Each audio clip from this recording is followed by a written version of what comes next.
সারি সারি নারিকেল গাছে সাজানো রাস্তার পাশ দিয়ে আমাদের গাড়ি এগিয়ে যাচ্ছে গন্তব্যের দিকে। নীলাকাশ যেন হাতছানি দিয়ে ডাকছে আর বলছে, আজ তোমার হারিয়ে যাওয়ার নেই মানা।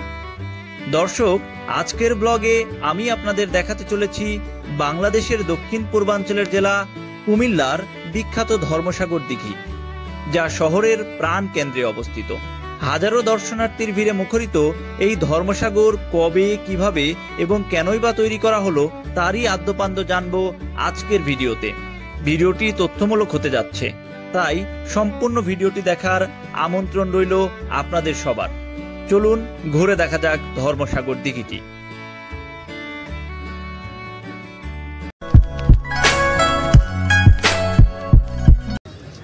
দর্শক আসসালামু আলাইকুম। আজকে এসেছি কুমিল্লার ধর্মসাগরে।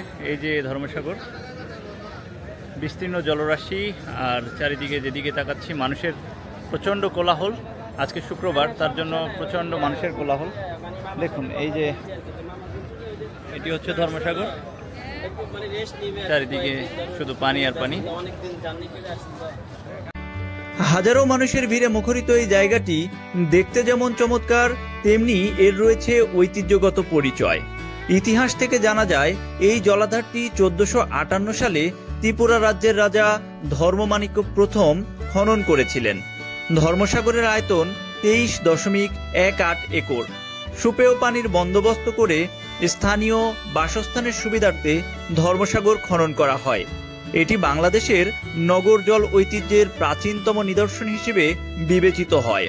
খননের পর থেকে জলাশয়টি শহরের সামাজিক ও অর্থনৈতিক প্রবৃদ্ধির কেন্দ্র হয়ে উঠেছে। এই ধর্মসাগরকে কুমিল্লা শহরের কেন্দ্র হিসেবে সংজ্ঞায়িত করা হয়। রাজা ধর্মমাণিক্যের নাম অনুসারে এই জলাশয়টির নাম রাখা হয় ধর্মসাগর। কবি কাজী নজরুল ইসলাম কুমিল্লা ভ্রমণে আসলে শচীন দেব বর্মনের সাথে যেসব জায়গায় সব সময় কাটাতেন, তারই মধ্যে এই ধর্মসাগর জায়গাটি অন্যতম। দর্শক, প্রচণ্ড মানুষের ভিড় আজকে শুক্রবার থাকায় আসলে কোনো দিক থেকেই সেভাবে ভালোভাবে আপনাদেরকে দেখানো সম্ভব হচ্ছে না। প্রচণ্ড মানুষের ভিড়। এই দেখুন, এই যে বোট, এই ধর্মসাগরে বোটও চলে।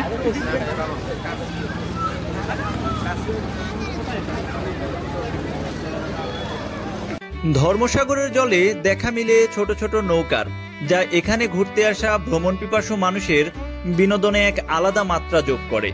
শহরের ফুসফুস হিসেবে বিবেচিত এই দিঘি বাস্তবিক অর্থে কুমিল্লার সৌন্দর্য ও নিস্তব্ধতার ঠিকানা। এই দিঘিটির চারপাশে কুমিল্লা শহরের বেশ কিছু ঐতিহাসিক স্থাপনা রয়েছে, যেমন কুমিল্লা স্টেডিয়াম, জেলা স্কুল, পৌর উদ্যান, কুমিল্লা মহিলা কলেজ সহ আরো অনেক কিছু। 1964 সালের দিকে এই দিঘির পশ্চিম ও উত্তর পাড় পাকা করা হয় সৈয়দ হাসান আহমেদের উদ্যোগে। দ্রুত নগরায়ন ও আবর্জনা এই দিঘির পরিবেশকে ক্ষতিগ্রস্ত করছে। এখানে ঘুরতে আসা পর্যটকরাও এই বিষয়ে সচেতন নয়। তারা পাশের ফুডকার্টগুলো থেকে খাবার খেয়ে প্যাকেটগুলো দিঘিতেই ফেলছে। প্রাচীন ঐতিহ্যকে টিকিয়ে রাখতে দরকার জাতীয় বা সম্মিলিত প্রয়াস। 600 বছরের পুরনো এই দিঘি এখনো পূর্বের ন্যায় সমানভাবে জনপ্রিয়।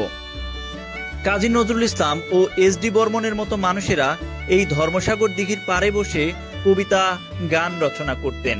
দর্শক, একবার ভাবুন এই ধর্মসাগর দিঘিটি কতটা ঐতিহ্যবাহী। কালের বিবর্তনে মানুষ বদলেছে মানুষের চিন্তা চেতনা।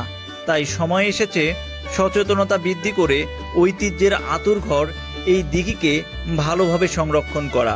সঠিক পরিচর্যা পেলে এই দিঘিটিও হয়ে উঠতে পারে এক অন্যতম ঐতিহ্যের নিদর্শন। নজরুলের স্মৃতি বিজড়িত এই ধর্মসাগরের পাড়েই রয়েছে নজরুল ইনস্টিটিউট কুমিল্লা কেন্দ্র, যা এখানে নজরুলের স্মৃতিকে জীবন্ত করে তুলে ধরে। দর্শক, আরও রয়েছে কুমিল্লা বার্ডের প্রতিষ্ঠাতা, বাংলাদেশের পল্লী উন্নয়নের সিংহ পুরুষ ডক্টর আক্তার হামিদ খান স্যারের স্মারক বাড়ি। দর্শক, ধর্মসাগরের পাড় থেকে আমরা যে বিষয়গুলো দেখলাম, সে খুবই ভিড় ছিল আজকে। এই যে ধর্মসাগর, এদিকে ধর্মসাগর, আর হচ্ছে ফুডকার্টগুলো, বিশেষ করে এই কুমিল্লা শহরের এই ধর্মসাগরের পাড়ে এখানে রয়েছে হচ্ছে বিভিন্ন পার্ক রয়েছে। সো এই আশেপাশে যে ফুড কার্টগুলো গড়ে উঠেছে খুব ভালো, মানে এক কথা হচ্ছে যে বিনোদন কেন্দ্র হিসেবে এখানে একদম প্রতিষ্ঠিত বিনোদন কেন্দ্র। এই যে এখানে একটি পুরাতন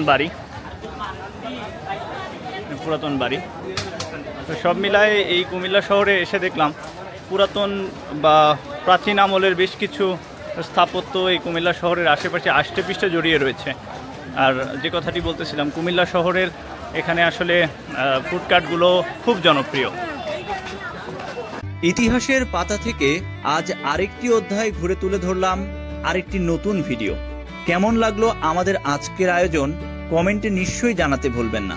দর্শক, আজকের মতো বিদায় নিচ্ছি, দেখা হবে আরেকটি নতুন ভিডিওতে। সবাই ভালো থাকুন, সুস্থ থাকুন, আল্লাহ হাফেজ।